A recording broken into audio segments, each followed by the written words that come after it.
बात आज की चैनल के कार्यक्रम टॉप 10 में आपका स्वागत है। मैं हूं निपुण भार्गव और पेश है अभी तक की 10 बड़ी खबरें।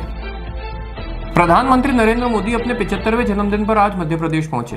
यह अवसर खास इसलिए भी है क्योंकि मोदी दूसरी बार मध्य प्रदेश की धरती पर अपना जन्मदिन मना रहे हैं। इससे पहले उन्होंने 17 सितंबर 2022 को 72वें जन्मदिन पर कूनो नेशनल पार्क में चीतों को छोड़कर प्रोजेक्ट चीता की शुरुआत की थी। इस बार प्रधानमंत्री धार जिले के ग्राम भैंसोला में आयोजित कार्यक्रम में शिरकत करेंगे। यहाँ वे प्रदेश को कई अहम सौगातें देंगे, जिनमें देश का पहला पीएम मित्र टेक्सटाइल पार्क, स्वस्थ नारी सशक्त परिवार एवं पोषण अभियान और कई सेवा पर्व प्रमुख हैं। इस दौरान प्रदेश के राज्यपाल मंगूभाई पटेल और मुख्यमंत्री डॉक्टर मोहन यादव भी मौजूद रहेंगे।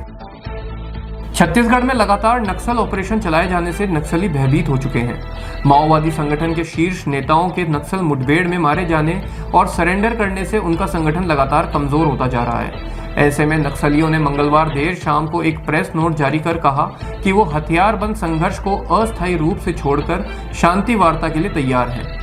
माओवादियों ने सरकार से सीज फायर करने की अपील की है। सीपीआई माओवादी ने कहा कि देश के कई राज्यों में जेल में बंद साथियों से चर्चा करने के लिए सरकार अनुमति दे और पुलिस 1 महीने के लिए ऑपरेशन को रोके। श्री माता वैष्णो देवी श्राइन बोर्ड ने घोषणा की है कि जम्मू कश्मीर में माता वैष्णो देवी की तीर्थ यात्रा बुधवार से फिर से शुरू होगी, बशर्ते मौसम की स्थिति अनुकूल रहे। लगातार हो रही भारी बारिश और भूस्खलन के कारण यात्रा को अस्थायी रूप से रोक दिया गया था, जिससे भक्तों को असुविधा का सामना करना पड़ रहा था। बोर्ड के इस फैसले से श्रद्धालुओं को बड़ी राहत मिली है, जो पिछले कई दिनों से यात्रा के फिर से शुरू होने का इंतजार कर रहे थे। भक्तों से अनुरोध किया गया है कि वे यात्रा शुरू करने से पहले श्राइन बोर्ड के आधिकारिक संचार माध्यमों से नवीनतम अपडेट लेते रहें। राष्ट्रपति डोनाल्ड ट्रंप ने सोशल मीडिया ऐप टिकटॉक को बंद करने की समय सीमा एक बार फिर बढ़ा दी है। ट्रंप ने संघीय नियमों की अनदेखी करते हुए टिकटॉक को बंद करने की समय सीमा बढ़ाई है। ट्रंप ने ऐप को चालू रखने के लिए एक कार्यकारी आदेश पर हस्ताक्षर किए हैं। इससे पहले अमेरिकी राष्ट्रपति डोनाल्ड ट्रंप ने मंगलवार को कहा था कि टिकटॉक के लिए अमेरिका और चीन के बीच एक डील पर सहमति बन गई है।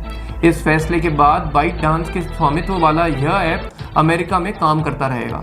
ट्रंप ने कहा कि हमारे पास बहुत बड़ी कंपनियों का एक समूह है जो टिकटॉक को खरीदना चाहता है। डोनाल्ड ट्रंप और प्रथम महिला मेलानिया ट्रंप मंगलवार शाम लंदन पहुंचे। एयरपोर्ट पर उतरने के बाद ट्रंप दंपति का स्वागत अमेरिका के ब्रिटेन स्थित राजदूत वॉरेन स्टीफन्स और किंग चार्ल्स तृतीय के प्रतिनिधि वाइस काउंट हेनरी हुड ने किया। राष्ट्रपति ट्रंप का यह दौरा 17 से 19 सितंबर तक का है। गौरतलब है कि ट्रंप की यह ब्रिटेन की दूसरी राजकीय यात्रा है और ऐसा करने वाले ट्रंप अमेरिका के पहले राष्ट्रपति हैं। ट्रंप के ब्रिटेन दौरे पर किंग चार्ल्स तृतीय और रानी कैमिला विंडसर कैसल में ट्रंप का स्वागत करेंगे। महाराष्ट्र के जलगांव और उसके आसपास के इलाकों में बादल फटने की स्थिति पैदा हो गई है, जिससे 10 गांव प्रभावित हुए हैं। जिला कलेक्टर ने बताया कि 452 घर जलमग्न हो गए हैं और लगभग 2500 हेक्टेयर जमीन को नुकसान पहुंचा है। उन्होंने बताया कि इस स्थिति के कारण एक व्यक्ति की मौत भी हुई है। एसडीआरएफ उन लोगों को राहत के तौर पर भोजन वितरित कर रहा है जिनके पास खाने को नहीं बचा। लगभग 250 मवेशी मर गए हैं और 1800 पशुओं की लापता की सूचना है। कांग्रेस पार्टी ने आगामी 24 सितंबर को बिहार की राजधानी पटना में कांग्रेस कार्य समिति की अहम बैठक बुलाने का फैसला किया है। इस बैठक में पार्टी के वरिष्ठ नेता और सदस्य महत्वपूर्ण राजनीतिक विषयों पर विचार विमर्श करेंगे। बैठक में मुख्य रूप से वर्तमान राजनीतिक परिदृश्य, बिहार विधानसभा चुनाव की तैयारियों, संभावित गठबंधन की रणनीति तथा पार्टी संगठन को और मजबूत बनाने जैसे महत्वपूर्ण मुद्दों पर चर्चा होने की उम्मीद है। पटना में यह बैठक इसलिए भी राजनीतिक दृष्टि से विशेष महत्व रखती है क्योंकि बिहार इस समय राजनीतिक गतिविधियों के केंद्र में है। प्रधानमंत्री नरेंद्र मोदी को मिले 1300 उपहारों की ऑनलाइन नीलामी आज 17 सितंबर से शुरू हुई है और 2 अक्टूबर तक चलेगी। नीलामी से मिलने वाली राशि नमामि गंगे मिशन के लिए दान की जाएगी। इस बार नीलामी में पैरालंपिक 2024 के खिलाड़ियों से मिले उपहार, मूर्तियां और पेंटिंग शामिल हैं। उपहारों का आधार मूल्य 1700 से 1.3 करोड़ तक है।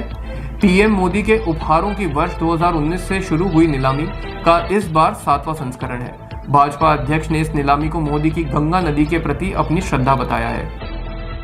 भजनलाल सरकार ने राजस्थान प्रशासनिक सेवा के 222 अधिकारियों के तबादले के एक दिन बाद ही फिर बड़ा फेरबदल कर दिया है। राज्य के कार्मिक विभाग ने मंगलवार देर रात आदेश जारी कर 41 आरएएस अधिकारियों के तबादले किए हैं। इससे पहले सरकार ने सोमवार को एक साथ 222 आरएएस अधिकारियों के तबादले किए थे। आईएएस एवं आईपीएस के अधिकारियों की सूची जुलाई में जारी हुई थी। तब से ही आरएएस अधिकारियों की तबादला सूची का इंतजार किया जा रहा था, लेकिन सरकार ने अब 2 दिन के अंदर ही 263 आरएएस अधिकारियों के तबादले किए हैं। भजनलाल की इस ट्रांसफर पॉलिसी से अधिकारी वर्ग ने आपत्ति जताई है।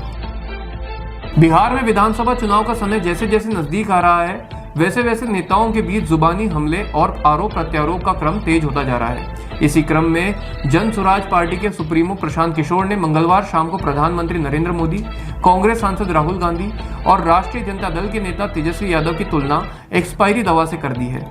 प्रशांत किशोर ने आरोप लगाते हुए कहा कि ये नेता भ्रष्टाचार और गरीबी नहीं दूर कर सकते। बता दें कि बिहार में विधानसभा की 243 सीटों के लिए चुनाव इसी साल नवंबर में होना है। राज्य में मुख्य मुकाबला एनडीए और इंडिया ब्लॉक के बीच है और प्रशांत किशोर की पार्टी पूरे दमखम के साथ चुनाव लड़ रही है। टॉप 10 में अभी के लिए इतना ही। अगले कार्यक्रम सुपर 30 में आपसे फिर मुलाकात होगी। तब तक के लिए आज्ञा दीजिए। नमस्कार।